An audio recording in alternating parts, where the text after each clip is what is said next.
Buonasera e ben ritrovati con l'informazione flash di New Sicilia, i principali titoli del pomeriggio. Le differenze retributive tra i lavoratori dipendenti privati del nord e quelli del sud sono particolarmente significative. Questo quanto emerge da un'analisi condotta dalla CGIA di Mestre, che segnala come la Sicilia sia tra le peggiori da questo punto di vista. Secondo i dati il divario sarebbe di oltre 8.000 euro l'anno tra nord e sud.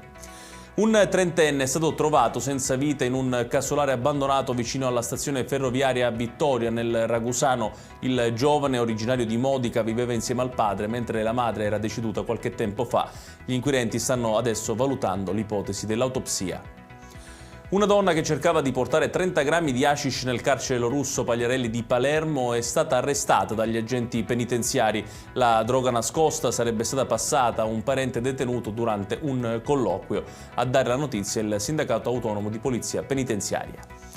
Adesso il calcio, con il Palermo che nel pomeriggio ha perso 2-1 contro la capolista Sassuolo. Per i rosanero è la terza sconfitta consecutiva che allontana la zona playoff e di fatto apre una crisi. In caso di ulteriori passi falsi, a rischio anche il tecnico Dionisi. Chiudiamo con il meteo. Quella di domani sarà una giornata contraddistinta prevalentemente da tempo stabile in Sicilia, con cieli sereni o poco nuvolosi. In serata probabili addensamenti nella zona occidentale con possibili rovesci, temperature in lieve calo rispetto ai giorni precedenti.